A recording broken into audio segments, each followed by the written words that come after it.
Hello and welcome to the Franchise Tag College Show. I am your host Andrew, joined as always with Alex. We are going to be taking a look at the playoff bracket. It was released earlier this week. We're going to get our reactions. It's the first time it's been this 12-team playoff, so we're going to have a quick look at it. But before we jump into that, there was some big news this week. Alex, UNC, North Carolina Tar Heels, have hired Bill Belichick as their new head coach. Thoughts and reactions on that? Yeah, it's quite an interesting one because Bill Belichick, he's not coached at the college level before. Seemed that he might have been waiting for an opportunity in the NFL to come up again. I saw some rumours circling around that maybe he was interested in the Bears job, but I don't think there was too much interest coming back. So he's had that offer from UNC, and he's taken it. So it's quite interesting because he's quite a character.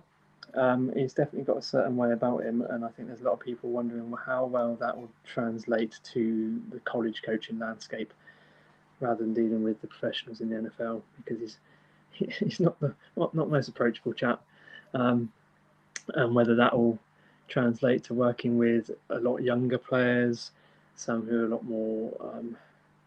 more naive, not maybe quite as serious as the pro level, but we'll see how it goes. He's obviously got a great reputation. Maybe that will help with recruiting in North Carolina, but he's going to have to take on a lot more varied role this time, because not only is he going to have to deal with the coaching on the field, he's going to have to deal with, like I said, recruiting, the NIL, fundraising, all of that sort of things. That will take up a lot of time as a head coach in college football. Yeah, it is very, very different college to the NFL. Now, I think there's more to it, because I cannot see that the Jacksonville Jaguars wouldn't be interested in him, the Bears wouldn't be interested in him. There's going to be plenty of opportunities. I think there's going to be maybe 5 or 6, maybe more coaching jobs in the NFL next year, and he would be a prime candidate for some of them. Like I said, the Jags, I reckon, would get rid of Bulky and Peterson and let him be head coach GM that he wants to be. So I think there's an ulterior motive for him moving into college. I think that is his son, Stephen. I think he's going to take the job at UNC. Stephen's currently at Washington, isn't he, as the defensive coordinator? I thought it was the OC at Washington. Is it OC or DC? I thought it was the OC at Washington. Anyway, I can see him coming over to UNC with Bill, and that being written into the contract that he will be the coach in waiting. So he'll get the head coaching role when Bill leaves. So if Bill's there for 2 years, leaves, his son becomes the head coach. His son gets his first head coaching job, and he gets to work with his son again for 2 more years. Maybe that's, as you're winding down your career and you're of that age now, maybe it's not about winning Super Bowls in the NFL, and maybe it is about spending more time with your son and working with him. And maybe college is a good platform for him. We've seen a softer side of him since he's been doing the Manning cast and various other things. I think, the roast of Tom Brady, you saw a different side of him. And I think when it comes to press conferences and things like that, college is slightly different. You've been to a college press conference. They are a little bit different. They're not about injuries and schematics and things like that. They're, it's slightly different. So you might see him being more open and more chatty in the press conferences, which we didn't see from him at all in the NFL. He's quite frosty with the media. So yeah, I don't know. I think that's the motive for him to move, because I think there'd be plenty of jobs for him still in the NFL. What's your thoughts on that? Do you think that could be a good take on it?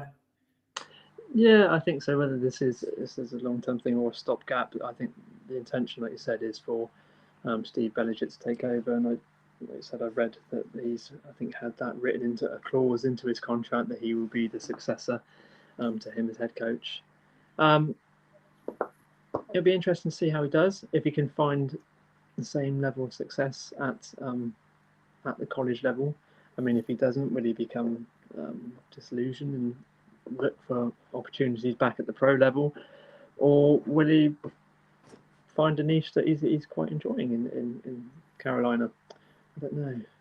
Well, I mean, I was going to say, he's quite old to be going back into it. Sorry, 72. yeah, I was going to say, we've just seen his big buddy Nick Saban step away from college football because he said he was fed up of the recruitment process, the transfer portal, NIL, all of that. It got too much for him where he was saying, it wasn't about, bringing the players in and then playing for Nick anymore. And you have to try and recruit them. All your players you've already recruited, you have to try and recruit them again so they don't go in the portal and leave if they're second string.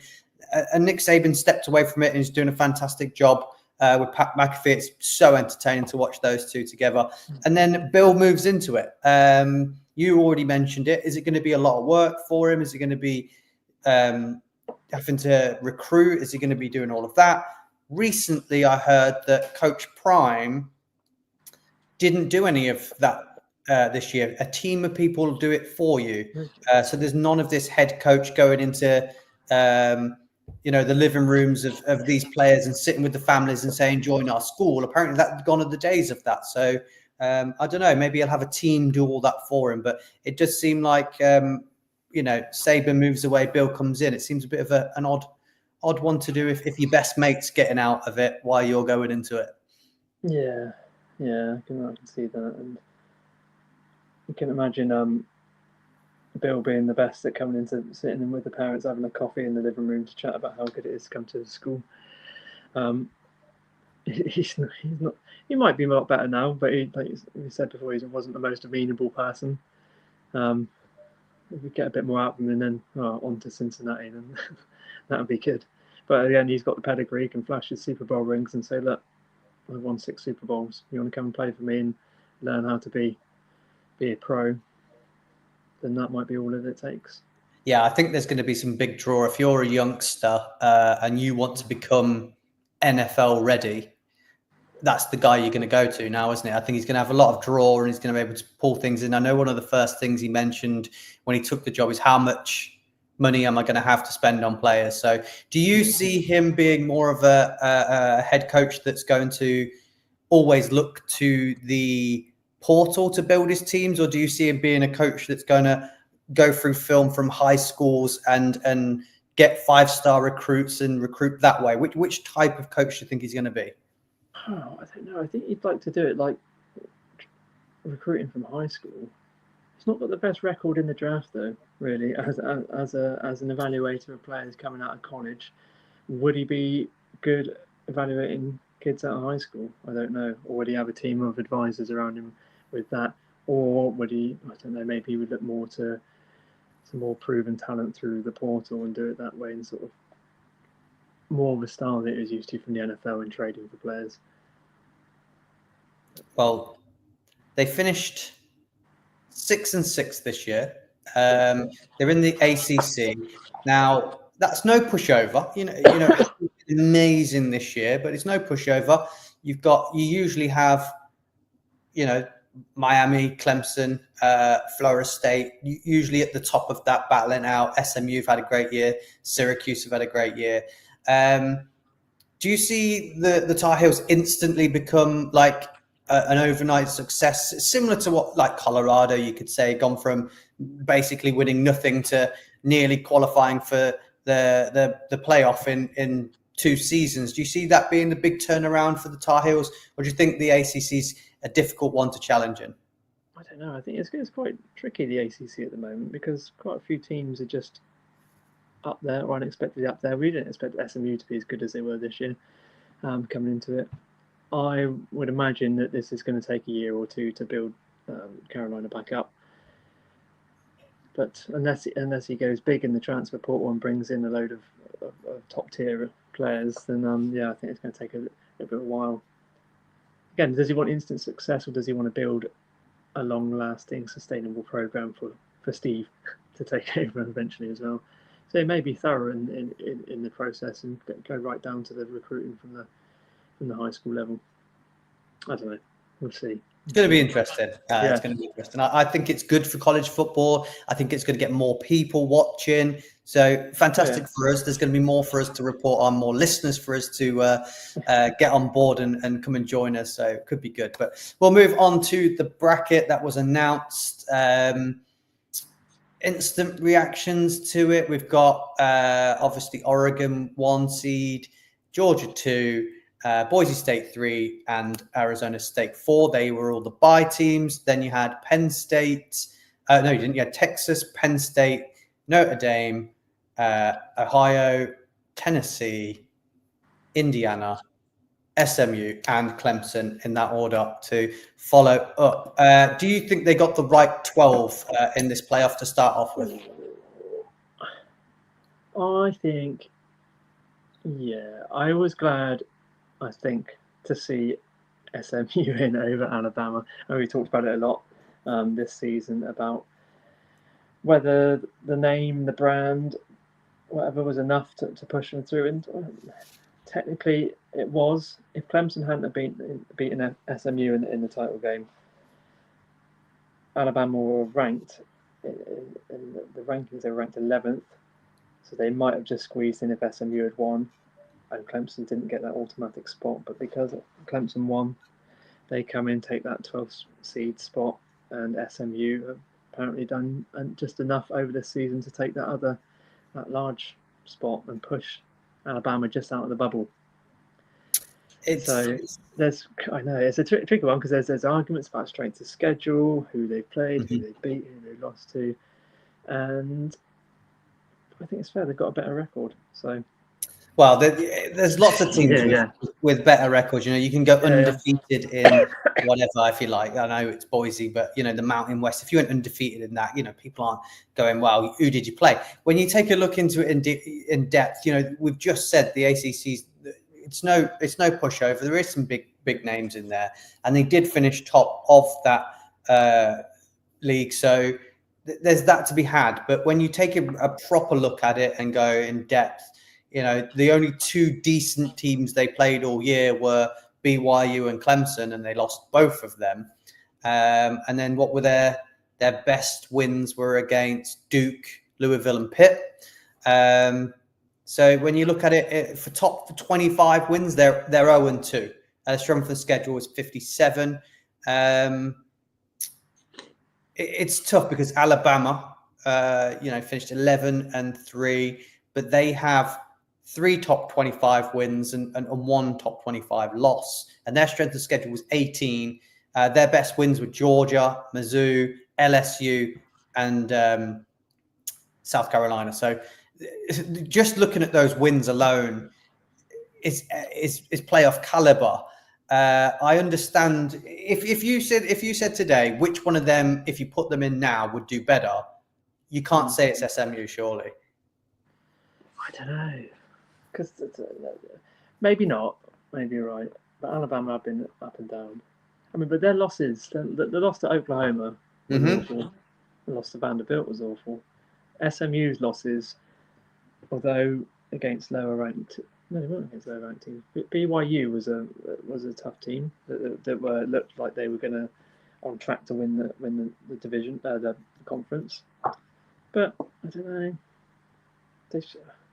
I like SMU, and they did okay in the championship game. They played it close. They took it to overtime. Yes, they spotted them like 14 points early on with early mistakes, but they took it down to the wire with Clemson, who we know historically are a very good team. They're a championship caliber program, so they can go toe to toe with them. I mean, the challenge now they're getting into the actual playoff games. They've got Penn State at Penn State.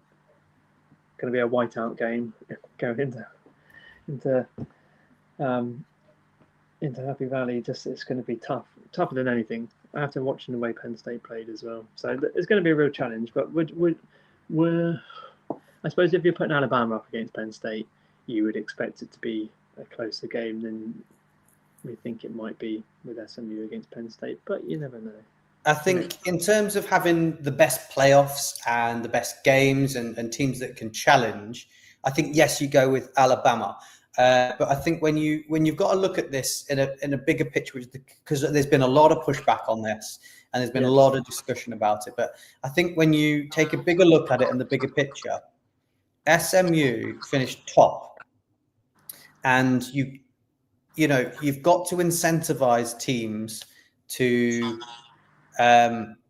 want to play in their championship game for their conference. So in the conference championships, where was the incentive for SMU to play in it if they couldn't, if they lost, they're out? So you pretty much saying, no, I'm top of my division, I'd rather not play in it, thank you, because I'm in jeopardy of losing my spot in the playoffs if I lose in it. So I think you've got to reward the teams for for topping their division, really. So I think that's what you're looking at. If you're saying you've topped your division, but we think Bama will be better, you're out. Where the commissioners of the ACC, the Big Ten, the Big 12, all of them are all going to be like, well, what's the point in our championship game? So I think you have got to prioritize that over everything. I think that's a big thing people are missing in terms of the selection process. I mean, if you look, I'll just put a bit of a self-plug here. If you look at the article that I wrote for the Gridiron website this week, there's a quote in there from the playoff committee chairman, Ward Manuel, who said, when comparing the schedules of SMU and Alabama, he said, we looked at the number of wins Alabama had against ranked opponents, and they looked at the number at SMU's schedule. SMU were undefeated in their conference, and their losses were to ranked teams, whereas Alabama's losses were to unranked teams. So that still led to quite a bit of debate, but I think that's what their justification for Trump is, that the losses they had were against unranked teams, and SMU were undefeated within their conference, top their conference, and like I said, they came into their championship game, and although they lost it, they're still deserving of a place within that bracket, just about. I suppose this is the first year of it, and the committee would no way be able to predict what this bracket was going to look like before the season started. No. So they put the rules in place, they prioritized the championship games with the buys, blah, blah, blah, blah, blah, all of that. And I think people have also got to remember we pushed and we wanted this 12-team playoff. So why there's been pushback on the bracket and people moaning and things like that, we've got to be happy that one, it's here, and two, they tried a format. Maybe it's not correct. We'll go into a bit more depth of why I think it's not correct. And they can build from it. They can change things. They can look at it. Do you think there should be a case for that last place? We talked about that last place all season before we knew it was SMU. We talked about that final place. Do you think there should be, because we've got a week spare prior to this starting, do you think there should be like the March Madness tournament? There's the thing called the first four, and they're the teams that are on the outside looking in, and there's a few of them that have got chances to get in. They have to play to win to get into the tournament. Do you think maybe that last place there should be a game that is chosen for people to battle it out and play for that place? So they're going, oh, we think they're good, we think this about them, strength of schedule, blah, blah, blah. Let's play them against each other, and whoever wins gets that last spot. So you think like an extra game, like a sort of mini playoff to get into the tournament outside of the bowl game. It's not a bowl game. Wild card game, just a one just for the last spot. Because it's the last spot that everyone's talking about. We talked about it all year. Yeah, I don't know. I mean, that would go down to maybe having it more on teams again, getting their place through merit, through the wins, through the record, rather than the opinion of a panel or a committee about who's going to be good in the playoffs. But then it still comes down to that afterwards. Like, what if the team wins that mini playoff game or whatever, and then they're dire in the actual playoffs because you beat the team that was going to be in that spot.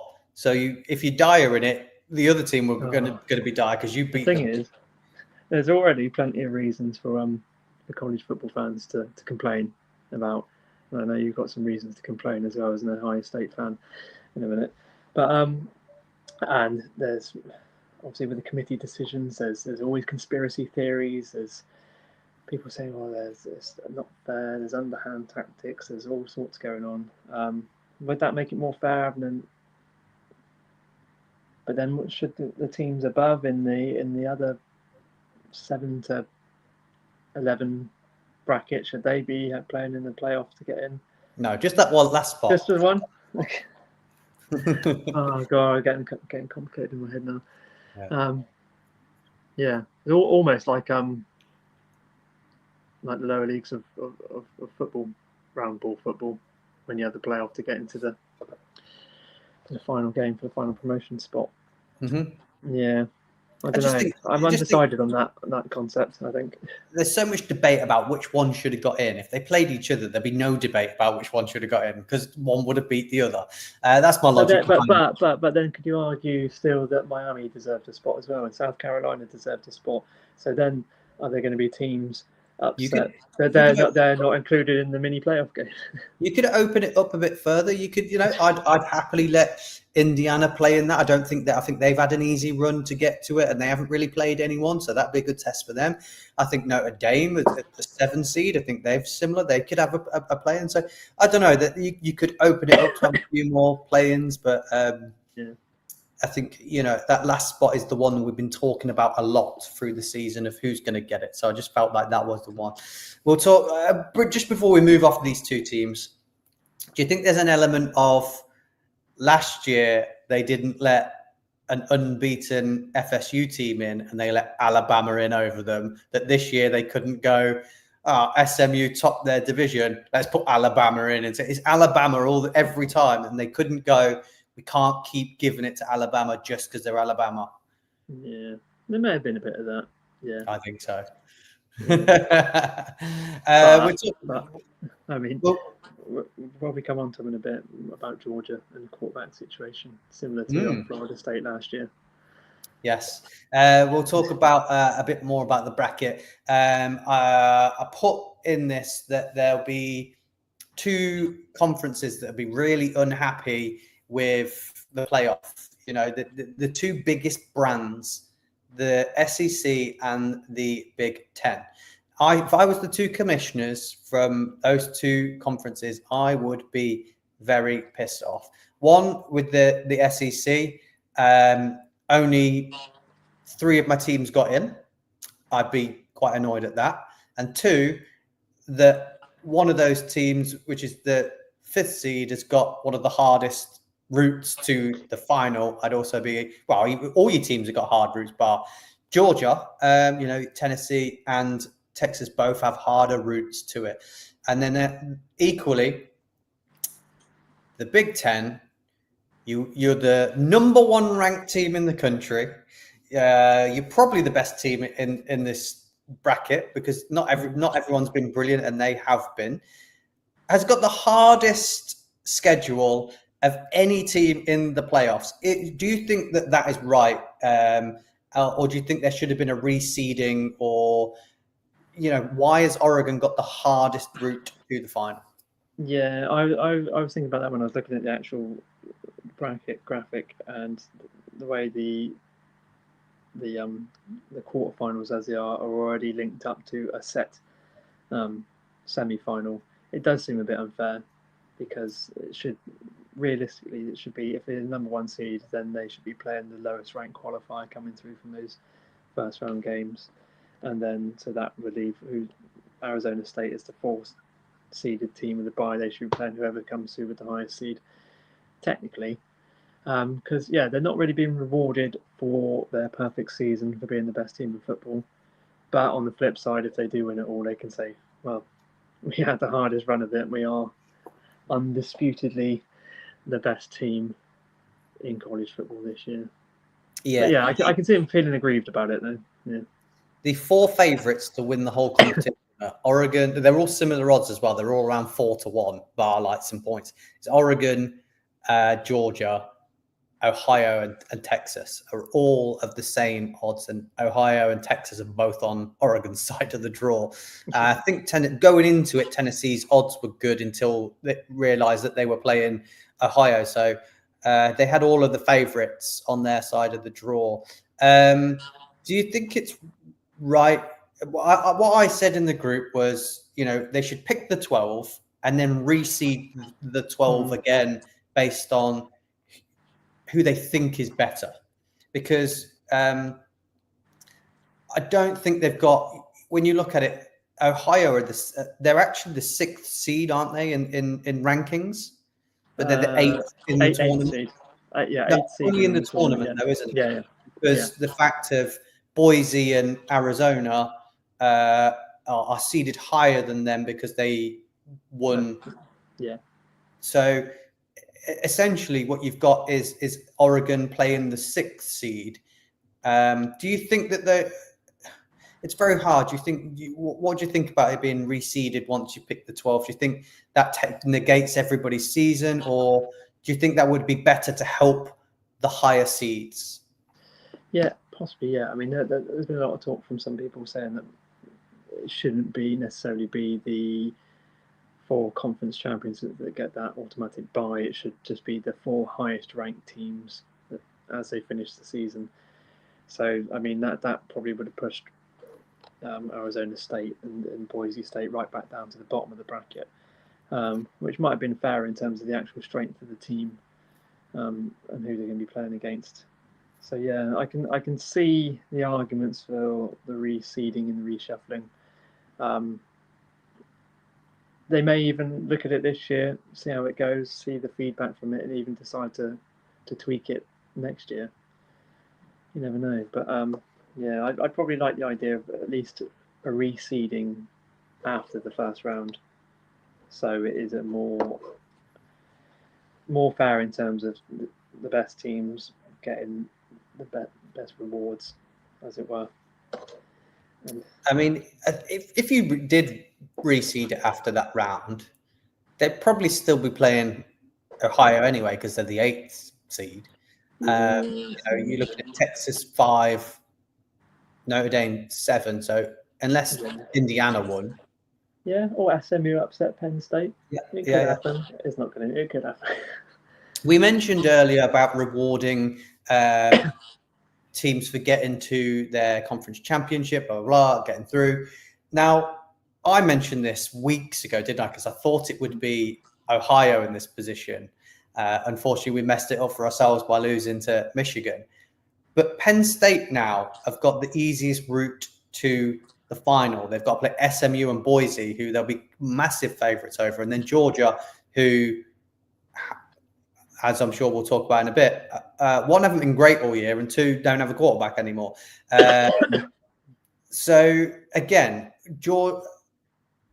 how do you feel that Penn State, who lost in they lost to Ohio. They didn't play anybody outside of Ohio, and then they lost to Oregon, have now got the easiest path to the final? Yeah, they'll be pretty happy. It is a bit of might feel a bit of a mistake for some, especially for Oregon. After they played well though in that championship game, Penn State. They did. I think Drew Aller proved a lot of people wrong in that game. I thought he played well. Yeah, and they showed that they could hang it with Oregon. But yeah, they must be smiling from ear to ear. I think, oh, it's a shame we lost the championship game. Never mind, we've got SMU and then potentially Boise if we beat them. So yeah, I mean that they could find themselves in the championship game having not really had too tough a time at all. Yep. And then get blown out by Oregon again, maybe. I don't know. But yeah, it does seem unfair. They'll be happy about it. Everyone else will complain.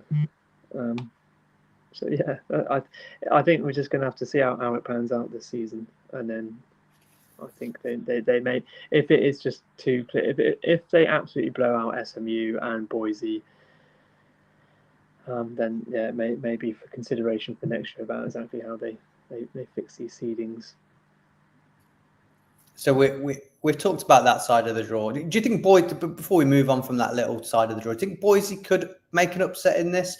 We saw them have a good game against Oregon early in the year. Oregon beat them in the end of it, but they've got one of the best players in football, one of the most exciting players in football, one of the most exciting players in this playoff as well on their team. But it is just everything runs through him.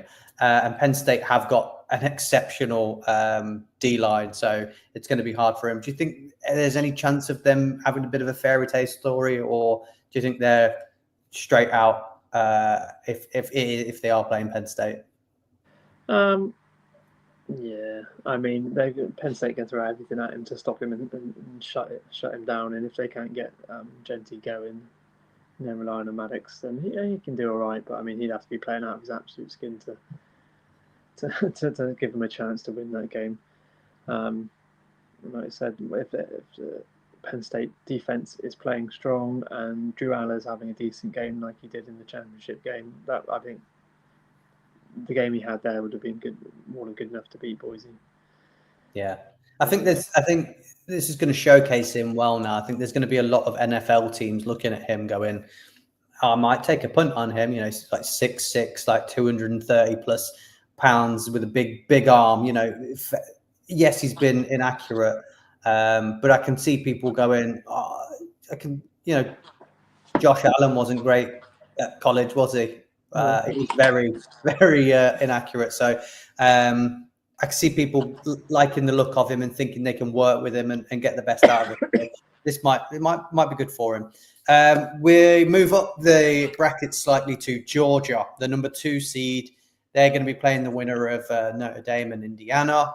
They've got the bye, so there's a bit of rest for their players. Happy days. But is this team? Would you just want to talk about them? Quarterback, team, everything about them. Do you think they've got a chance again, or do you think they might struggle this time? They got a chance. I mean, that game against Texas, that was a messy game, wasn't it? And Carson Beck was not at his best. He had the pick, then he got knocked out. I don't know what the prognosis is on his injury, but I think they're still looking at it. They're still unsure. So it looks like they're going to have to prepare Gunnar Stockton to go again. I mean, he did all right. He did all right to win the championship. He did all right. He got the touchdown. He got himself knocked out again as well when he's trying to get across the goal line. But the team seemed to rally around him, which is good. Whether he's got enough experience now to step in at the playoff level and lead this team to victory over potentially, I mean, it's most likely they're going to play Notre Dame in that game, isn't it? So that's going to be a tough one. I don't know. Should they be here? Should they even be here? Should they have been knocked out of the playoff bracket because they lost their starting quarterback, and actually the product they're going to put out in a couple of weeks' time is going to be rubbish?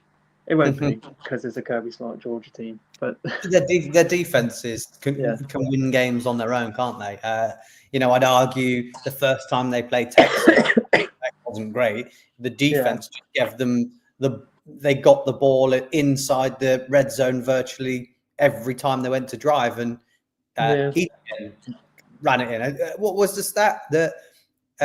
Was it 52 points they've scored against Texas this year, and all 52, 54 points, something like that, were scored by Etienne and the kicker? Yeah.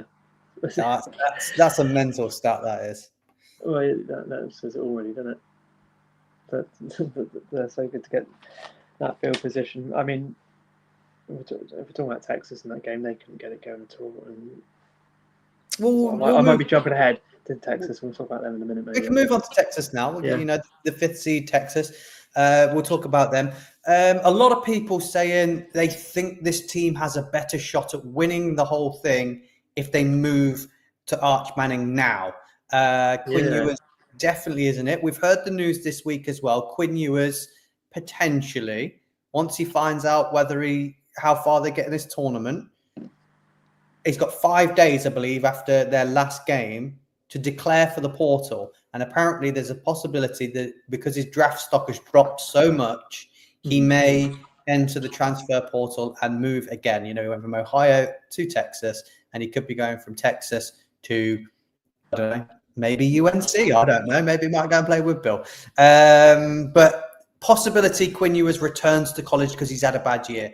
Do you think, one, that's a possibility, and two, should the Sarkisian say, yes, he's my guy, I'm sticking with him? Or do you think they should listen to everybody else and say, we've got a better shot with Arch, who's better mobility, better running the ball, and probably a better arm? Yeah, I don't know. I think it's almost certain that he won't be playing for Texas next year, whatever the circumstances. It is marked as Arch Manning's team from now on, really, depending. Even if they go with Ewers for the rest of the playoff, it'll be Arch Manning next year. There's quite a lot talked about the reactions from teammates as well to Quinn Ewers when he was on the field, and then to Arch Manning when he was playing, was getting a lot more positive reaction from his teammates. They were jumping around, rallying around him. So that may be a factor in it, that coaches can see that actually players are pulling for Arch. They want their hearts and minds belong to Arch Manning now, and maybe that boost might be enough to push a much stronger performance. And yes, he's got that added bit of dynamism. He's got the mobility that Ewers hasn't. Well, Ewers is he's playing with an ankle injury as well, isn't he? He's got even less mobility. Exactly, yeah. And the problem with Ewers is he can have a really good game, but there's those few throws, those few mistakes that can prove to be quite costly. Whereas, why not go big, go bust now, and stick Arch Manning in, let him sling it, and see where you get. Do you think Ewers does return to college football, go in the portal, go somewhere else, or do you think he goes into the draft? I don't know. I think it's not a good look if he is benched for Manning to say, "Oh, we got to playoffs, but actually, coach decided to go with the other QB." So maybe I could see him then, going to another school and trying to have a really good year just to bring that stock back up, because he's not going to be drafted high this year. None of the quarterbacks. He's not even going to be in the first round, is he? No. It's only really Shador Sanders and Cam Ward who might have a. I think Jalen Milroe might get in there with his athleticism, and his, people might like that. I think he's more second round, possibly. But yeah, it's people aren't going to be looking. Well, there are teams that need quarterbacks. Would they stretch for Ewers? I don't know. I think he might be better doing himself a favour to have an extra year. Just completely ball out for a year. It could completely backfire as well. He could have a stinker and then completely do himself in. But that's the game, isn't it? So yeah, I think he'll probably try and go with another school. Do you think he can still earn millions as well in NIL money, because it's not an incentive now to go for the paycheck as much if you can earn a fair few quid on your NIL.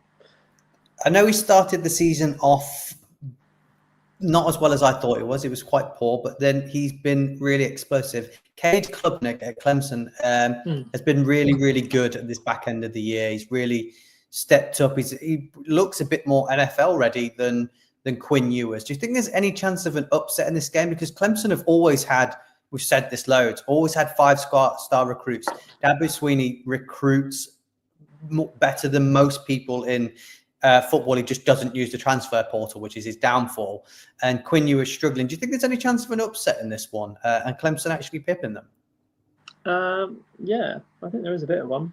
Coach is good, quarterback's good, team has 5-star recruits all over it. Yeah, and like you said, Klubnik's play has he's been, if he'd been playing this way for the whole season, then he'd be up there with the top ranked quarterbacks in college football at the moment. Yeah, he's good. He's a very good quarterback, and he's coming into his own now at the end of this season. He had a good game in the championship game, and I think, there's a shot. Texas, I don't know. They overall a better team, possibly. Yeah. Yeah. They haven't been tested. The 2 times they've been tested, they've lost. So it's interesting. It's going to be a good one. That'll be a good game to watch. I think that's one to keep an eye on. The winner of this game plays Arizona State. They also have a very exciting running back on their team as well. Any chance whatsoever of them doing anything in this playoffs? I'd like to say yeah, but realistically, no.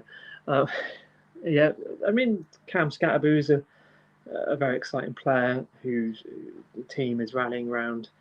I don't know, but I think they're not on the level. I mean, the Big 12 was a funny conference this year completely, and they rose up through it late. They battered Iowa State in the championship game, and they looked very good then. But would they look the same up against a Texas or a Clemson? I don't know.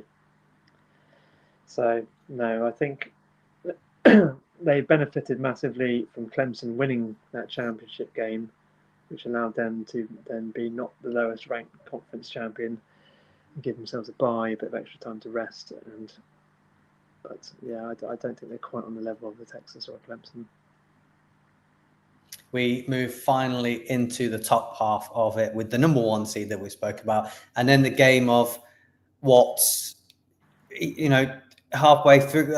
Tennessee finishing with 2 losses. It's the same record as Georgia, who were the number 2 seed. But Georgia got that win in the conference championship. So, gave them that 1 extra win in the win column. So they are a loss in the championship game or playing in the championship game away from being the 2 seed, really. And they're the 9 seed. They're going up against Ohio, who people still think is the best roster in the playoffs, despite Oregon, 1, beating them, and 2, not losing a game. But people are still saying, no, that's the best roster. They still have a chance. They're a championship team. This is going to be a good clash. This is going to be a hard one to call. Ohio are the favorites. I know we're not looking in depth at the games, but both of these 2 teams have a shot at being the champion. The teams are good enough. Tennessee's defense is incredible. It's really, really good. And they have a superstar running back as well. This is the premier game to watch of the first lot, isn't it? Yeah, I'd say so. I think I can see this being a game that Ohio State run away with. Actually, I like the thinking. Yeah, I can see it. They're going to want to bounce back big after that rather humiliating loss to Michigan, yeah, I think it's in Columbus. It's in their home stadium. They're not going to want to lose. Well, they're not going to want to lose again. They're not going to want to let another team plant a flag in their end zone now that they've made it illegal in their state or trying to. Do you see that? Yeah, I saw that. Apparently, it won't be allowed to come in this year, so it'll be next year. Okay.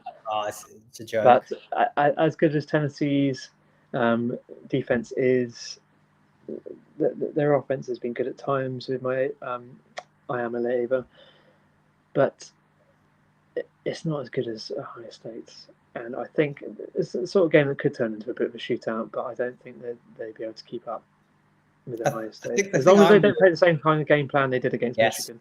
Then this is the thing I'm worried about, because Tennessee on paper is a better version of Michigan.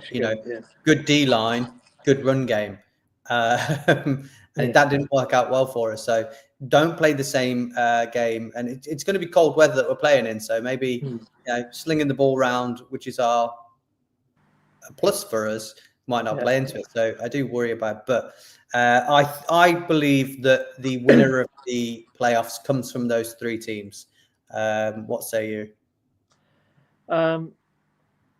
Yeah, but I think the winner's going to be Oregon. Or it comes from one of those 3 teams. Well, no, it does. Well, I think it's either going to be Oregon or Georgia. I can't see Georgia winning.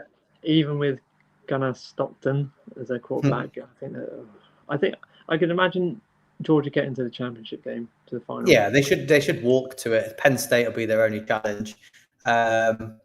Ohio State, before we move on to one slightly different topic, Ohio State have already beat two teams that are in this playoff that are seeded. One seed is seeded higher than them.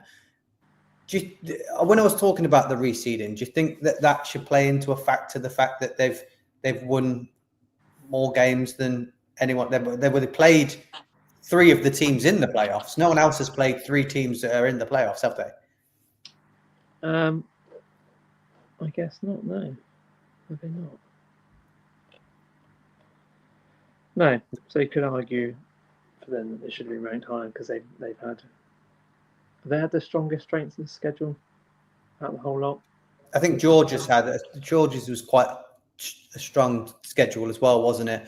But Ohio actually played 3 top 5 teams, weren't they, at the time? So I think that pits most people after to play the 1 seed, the 5 seed, and the 3 seed or whatever they were at the time. So it's tough. If they hadn't have had that loss against Michigan, they messed it up themselves. I'm not going to make you say too much. They messed it up themselves. If they'd have just beat Michigan, they would have been in that nice little spot where they would have just played no one to the final and played Oregon again.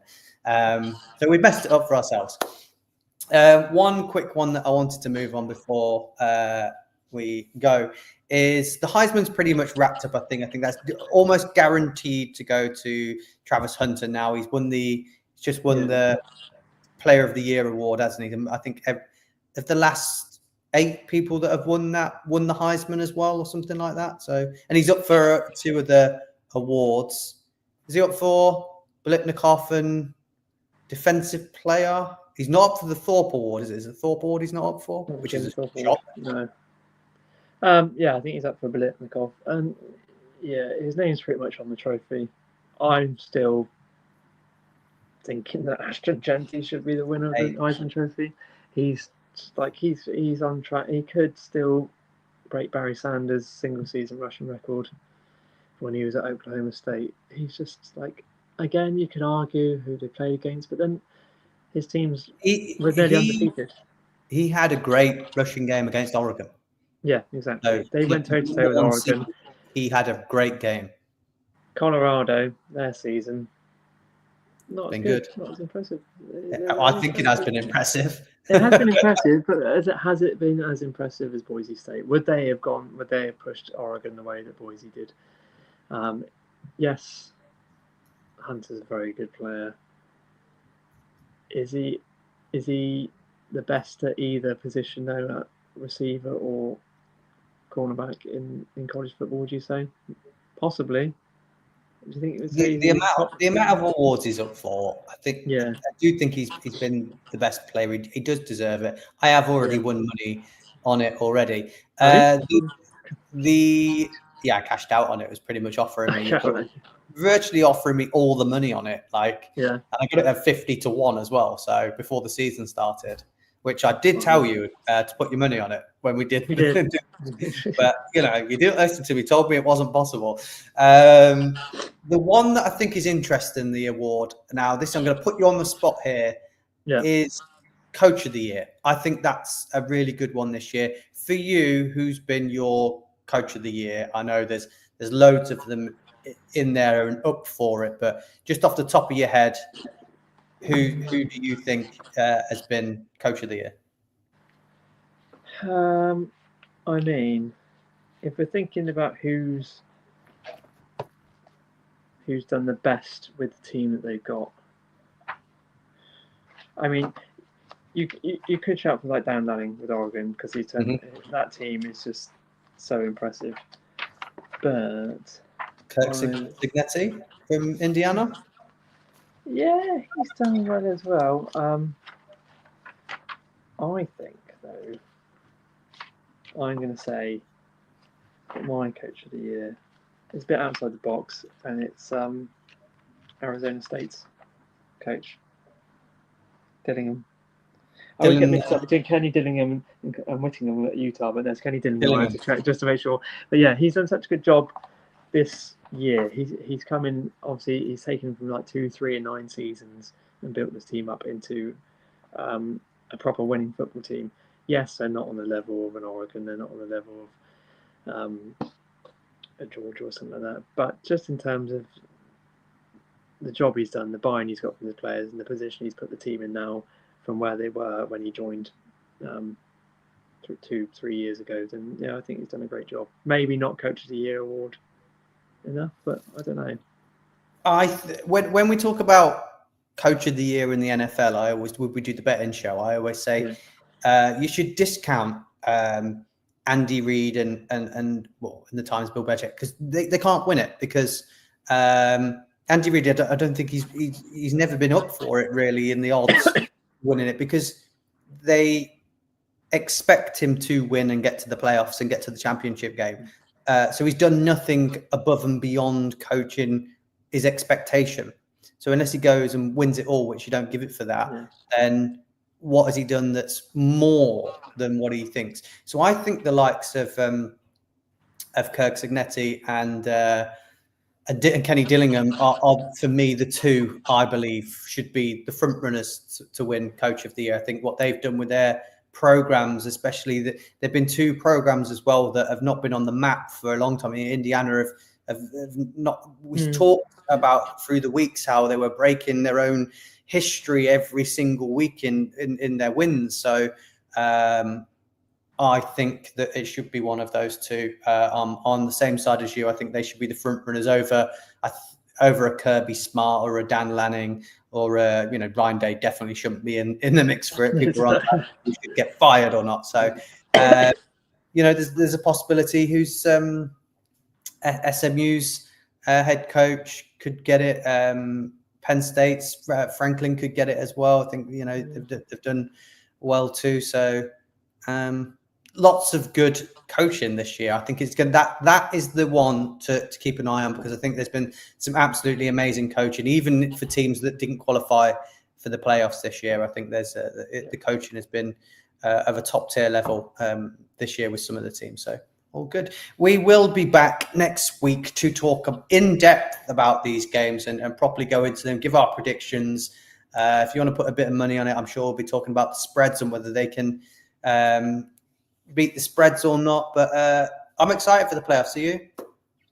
Yeah, because now we get, instead of just 3 games, we get a month's worth of meaningful postseason college football. Which, what more could you ask for?